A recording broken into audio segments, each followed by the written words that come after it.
Gosh, these are so embarrassing. Hey, this is the Bunmom Life with me, Jessie, and my 3 buns, Rue, Linus, and Timo. You may know us from our Instagram account, Little Loppy Rue, and we're here to share with you our journey as a bun family. Let's hop to it. Hello, everyone. Welcome back to our little Bunmom Life Cafe. First of all, I really want to thank all of you for being here. It means so much to me to know that you're here, listening to our stories, and, in a way, sharing our lives with us. Hope you have a nice cup of coffee or tea, maybe a little treat, and that you're nice and cozy, because today's episode is where I'm dishing out some silly confessions. There's so much about being a bun mom that I just don't share about on our Instagram account. I'd love to be that person who can take these confessions and turn them into hilarious, clever little reels, but I've learned that is just not my preferred style of expression. So here we are, talking about some honest, some funny, some questionable things I do or say or just am as a bun mom who is completely obsessed with her bunnies. Now, just in case you're curious, this will be a light-hearted episode, albeit embarrassing for me, but we're not diving into anything that's deep or dark or sensitive here. Those will be saved for another episode down the road when we're all emotionally ready to handle it. I'm just kidding. I don't know if I have any deep, dark confessions about being a bun mom. In other aspects of my life, absolutely. But that's for another podcast. I think you may relate to some of these confessions if you're a bun parent, or you may not relate at all and think I'm completely crazy. That's okay too. Before we jump in or hop in, I know so many of you are wondering about us and our new home and how Rue is doing, so I'd like to share a few updates with you.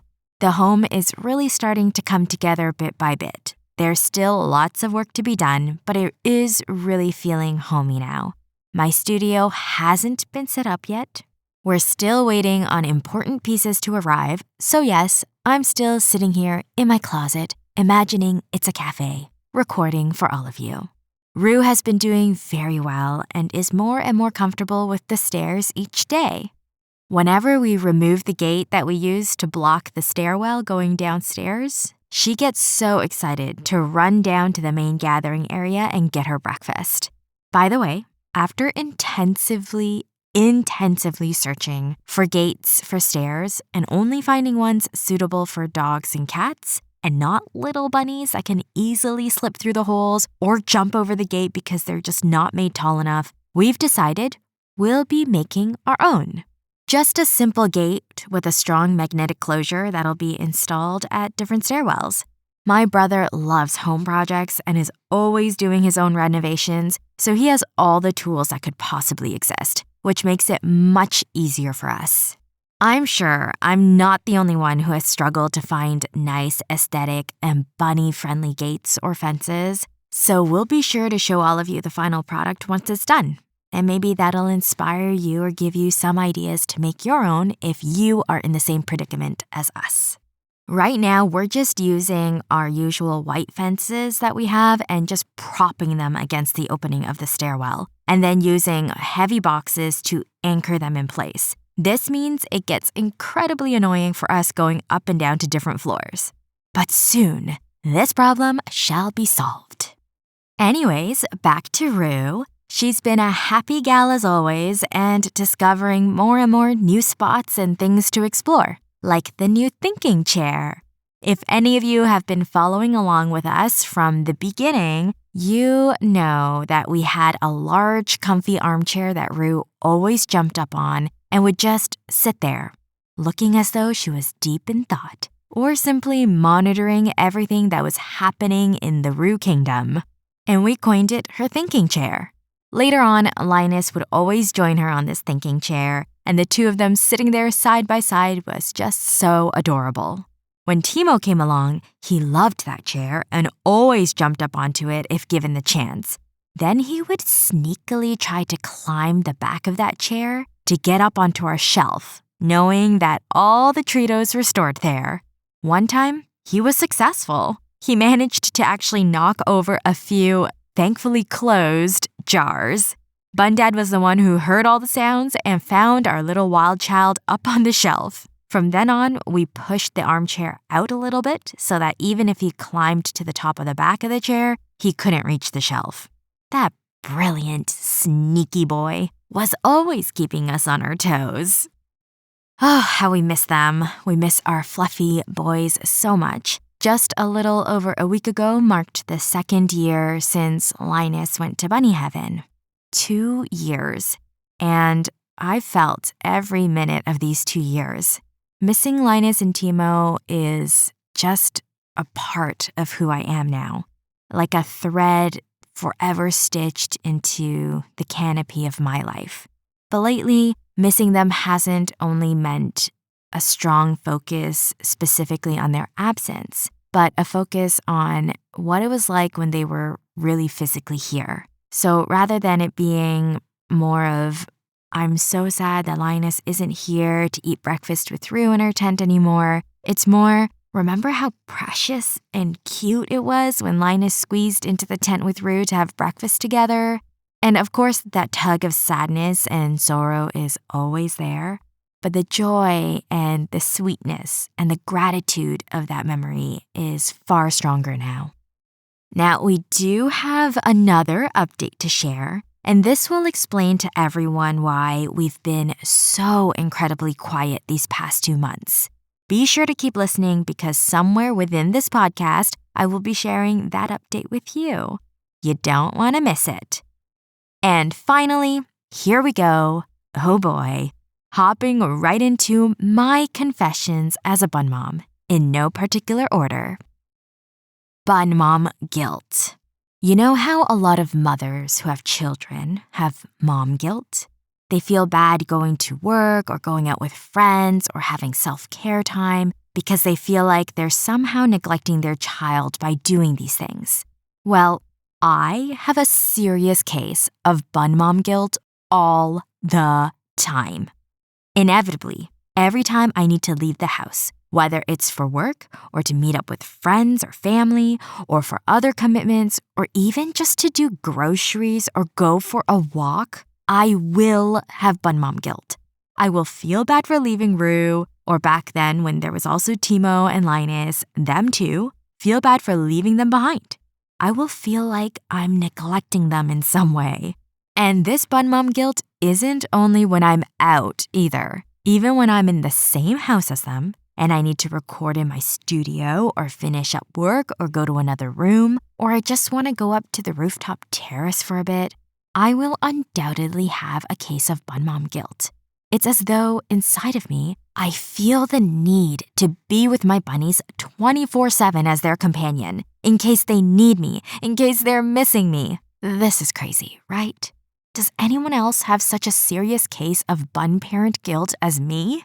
I often feel so bad for leaving them that I'll give them a little bit of an extra treat or extra forage or freshen up their hay that I just refreshed or give them extra last-minute pets before I head out or do something, as though that would make up for my absence for the next little while. I mean, yes, it does help to leave them some enrichment and toys to occupy their time, but my confession is that I do this also to selfishly alleviate my own burden of guilt, to make myself feel better about leaving them. It sounds silly, but I've definitely been working on this, and I'm actually a lot better now than I was before. Bundad doesn't nearly have as much of a problem with this as me. He simply trusts that they're okay, and they'll be fine, and he is at peace with that. For me, it's such a big hurdle to overcome. I'll get bunmom guilt if I don't wake up super early to give them breakfast and hang out with them. I'd feel like they've been by themselves all night long already for so many hours while we've been sleeping, and so I will feel the need to wake up extra early just to tend to them. Although, thankfully, I am a really big morning person and I love waking up early. But it doesn't mean there isn't some sort of bunmom guilt at play there either. Going to bed is the same, like, I'm so sorry we have to sleep and leave you alone for the next 8 to 9 hours. When I say this out loud, it sounds so ridiculous and so embarrassing. I mean, The bunnies have to sleep too, and they're always fine after each outing or grocery run or even when we're gone all day long. We've even seen evidence of them doing zoomies at night, having the time of their lives while we were sleeping and dreaming. They're probably like, "Oh yay, parents are asleep, party time. They can't keep annoying us anymore," right? I'm working on this, I really am. It's not easy for me, and I feel a little embarrassed sharing this, but it is what it is. If any of you share this experience at some level, please let me know so I don't feel as alone being this crazy. Let's be a little insane together, okay? Okay. That last confession leads me to the next one, which is I almost never want to leave the house. I just want to be with my bunnies 24/7, all the time. If I could bring them with me everywhere, I totally would. When I bought our carrier, which is also a stroller, I had fantasies about strolling with them to cafes and to shops and around the neighborhood to meet up with friends and ooh la la. Obviously, that never happened. First of all, the bunnies definitely prefer staying indoors at home. And secondly, the city is so noisy with so many smells and different animals that it just freaks them out. And thirdly, not every place allows pets inside, and if they do, they always have dogs in them, which again, freak the bunnies out. So that shattered all my fantasies of my bunnies behaving like puppies and me carrying them everywhere with me. Which then leads me to how I feel now, which is never wanting to leave home to leave them. This doesn't mean I don't want to go out and see friends and see family and hang out with them. I do. I really do, and I love it. And I would never allow this obsessive desire to be home with the bunnies to sabotage any outing or hangout I want to plan with people I love and care about. But it just means that as I leave and while I'm away, I also constantly feel like I wish they were there with me, and I'll think about them a lot. If I didn't have such love for my friends and family and such love for going out and having outdoor adventures, like thank goodness I'm a huge outdoor person and also love going out. Otherwise, I think I would easily succumb to my desire to stay home with the bunnies and would just turn into a hermit and never leave the house. These feelings apply for traveling too. Bundad and I are big travelers. We love traveling, and before the pandemic, we would go at least twice a year. Last year, we traveled 3 times. We love it so much, but we also hate leaving the bunnies. I think that is one of the biggest challenges of being a pet parent. It's having to leave them behind when you travel. They don't know you're gone for a short period of time. They have no clue, and they will miss you like crazy. I can't remember if I shared this story on our Instagram before, but when we traveled to Nepal last year, it was the longest we've left our bunnies for a trip. And after the 10-day mark, Rue actually started acting out and had really strange behavior. She started to pee in her water bowl specifically. Our bunny sitter sent us photos, and we were so thrown off and concerned because we had never heard of that or seen it before. We immediately hopped onto the good old internet. Thankfully, we were at a portion of our trip where we still had access, and we learned that this can happen when a bunny is unhappy, extremely unhappy with a change in their environment. Typically, when we went away before, when we had Rue, they were short trips. This was because we had Rue during the pandemic, which meant no traveling, and so once we could, they were shorter trips than we usually did. Prior to bunnies, we'd travel for average 2 to 3 weeks each time, depending on where we were going. So Rue would not see us for maybe 6 to 7 days during that time, and then we'd be back, and she never had any issues with that time frame. But for our Nepal trip, it was the first time she didn't see us for so long, and that was the only thing that changed. Bunny sitters were the same, home was the same, it's just we were gone for longer, and so we think that's why she acted out that way. It happened a couple of times during that trip, and then when we came home, she never did it again. So we have not personally ever witnessed this behavior from her ourselves, just our bunny sitters.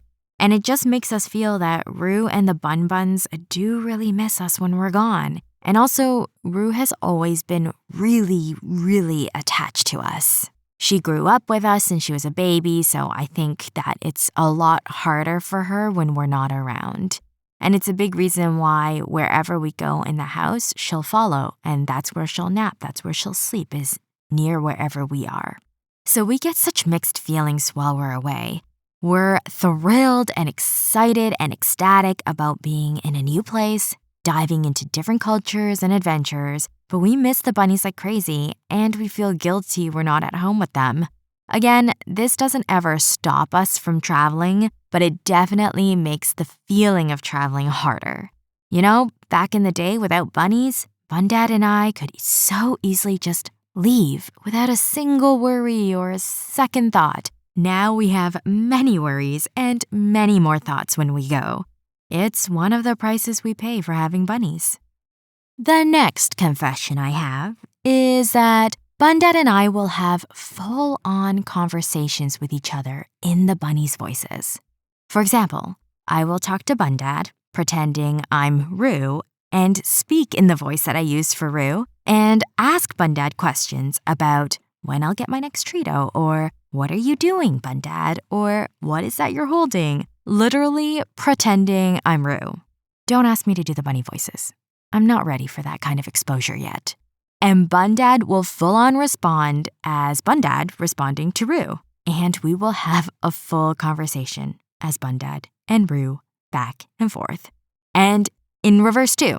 Bun Dad will pretend to be Rue asking me, Bunmom, a question or making a comment, and I will respond as myself talking to Rue. But I'm talking to Bun Dad, but pretending it's really Rue talking.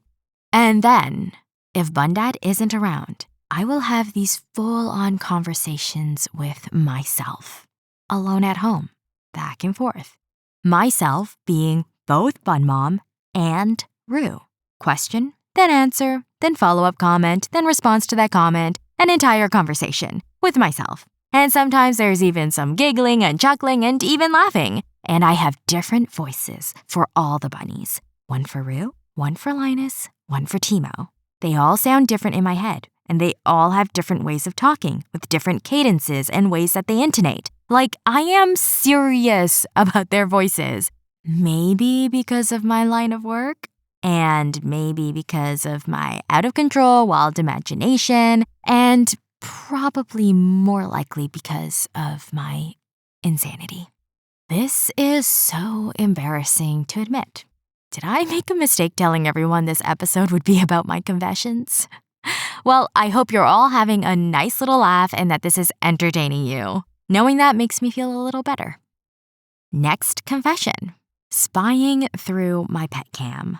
I know this doesn't sound very confessionally, very confession material, but just wait, just hear me out.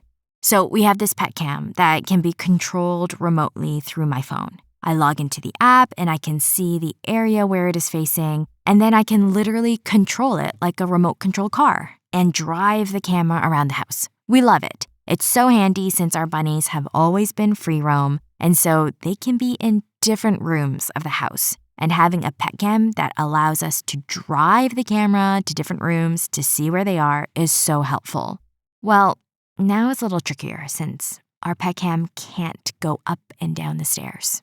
I'm waiting for that to be invented. So you're thinking, yeah, most bun parents have a pet cam at home to monitor their bunnies. That's no big deal. Well, I take monitoring to the extreme. You already know from my first 2 confessions that I am overly obsessed with being with my bunnies at all times.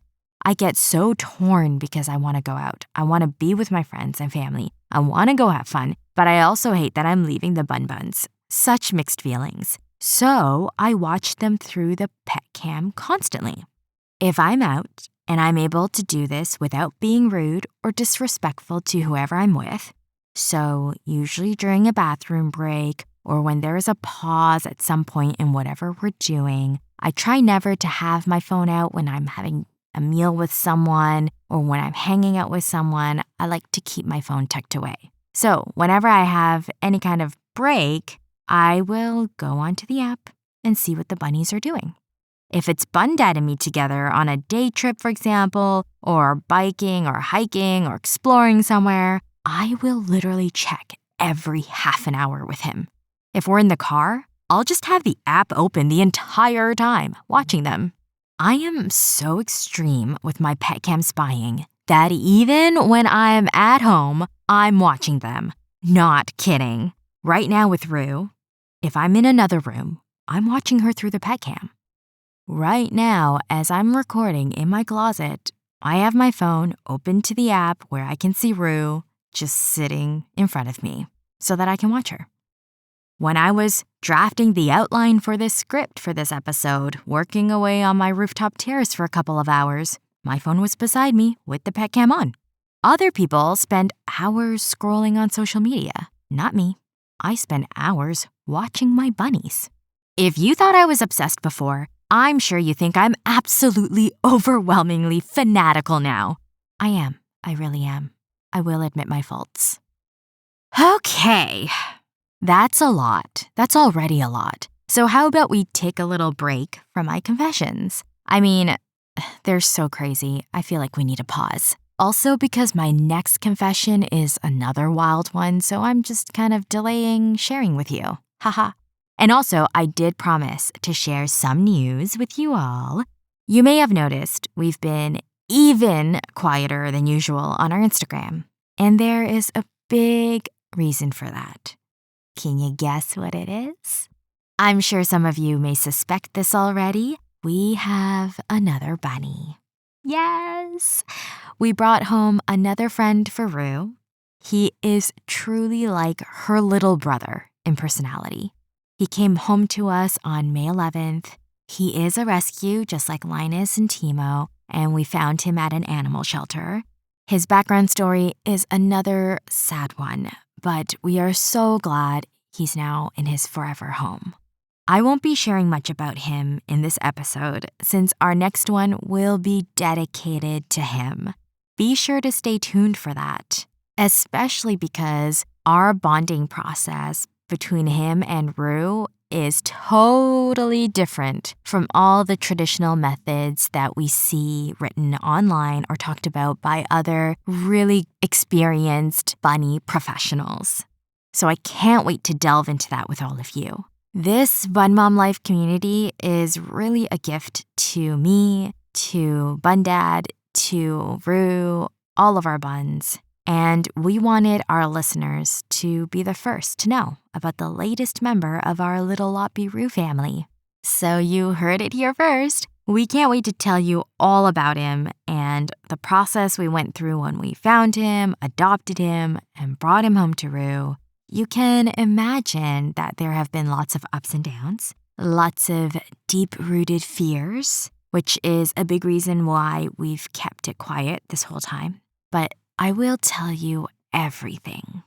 Also, keep an eye out on our Instagram as we may be sharing a little sneaky peek of this furry boy with all of you in the coming days as his first introduction into the online community. We're so excited for all of you to meet him. All right, break time is over. Back to my confessions. Oh boy. You're for sure going to laugh at this next one. I have seriously considered writing a will for my bunnies. Okay, I'm not even sure if I worded that properly. You're probably wondering, what do you mean? Like how much of your assets will Rue inherit when you pass away? No, that's not what I mean. I mean more like writing my bunnies, I guess, into my will. I have thought about with great seriousness what would happen to our bunnies if we were to suddenly pass away from this earth. Who would take care of them? Who would adopt them? How could we prepare for that scenario, etc.? And I'm not thinking about it in a sad kind of way, but in a very logical, practical way. I mean, anything can happen, and I wouldn't want this to be up in the air if it does. wouldn't want to risk our bunnies being in limbo without a family to properly care for them if we were gone. That did get kind of heavy, didn't it? Maybe this one should have gone under the deep, dark confessions. It's true, though, and it's something I've thought about and discussed with Bundad as well. Our bunnies are family, and we want to ensure their whole life is going to be well cared for and supported. Okay, my last confession of today, which is probably one of the most embarrassing ones, is that I am a helicopter bunmom.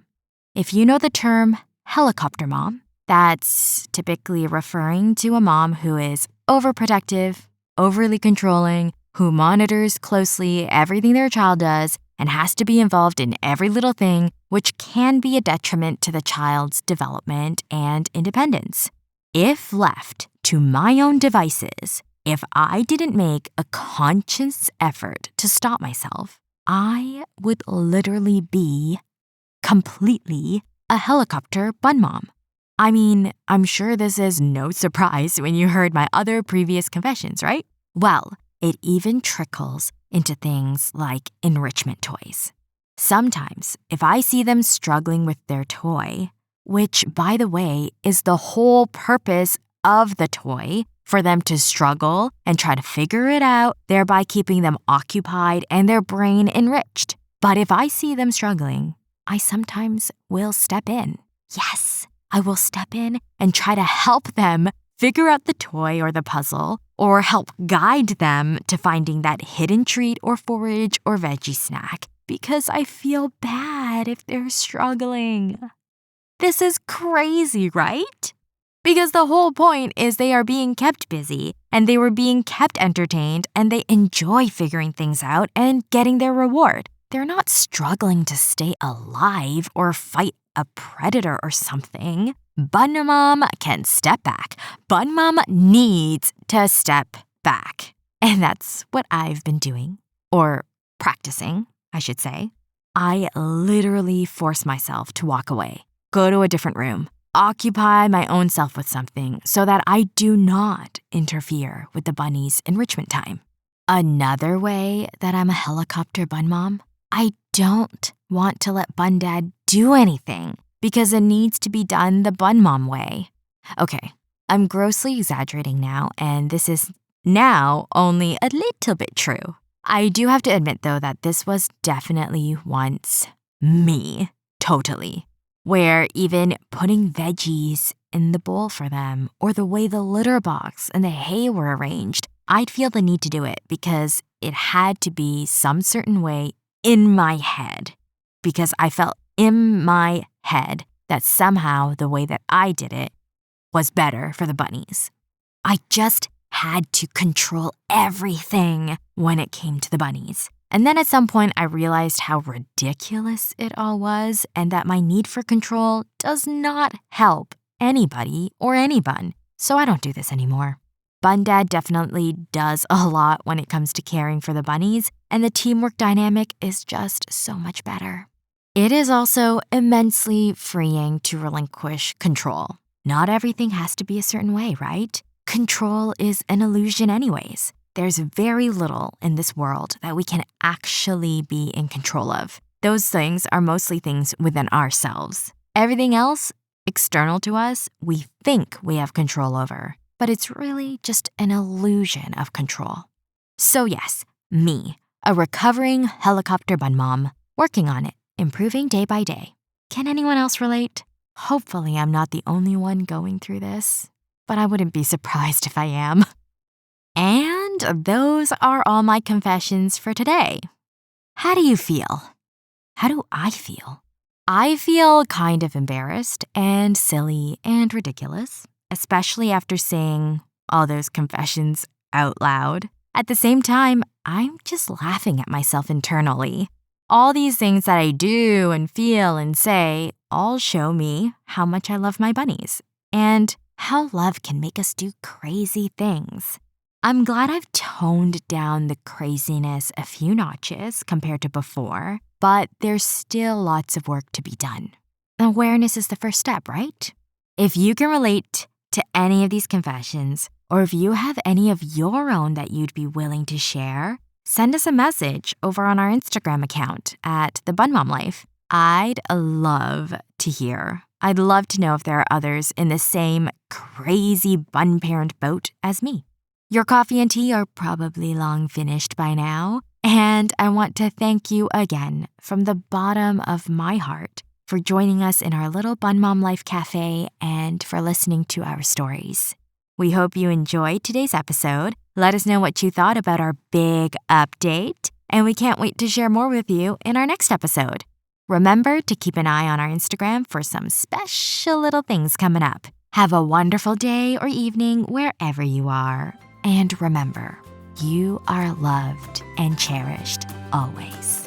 Our buns send you lots of boobs. Bye!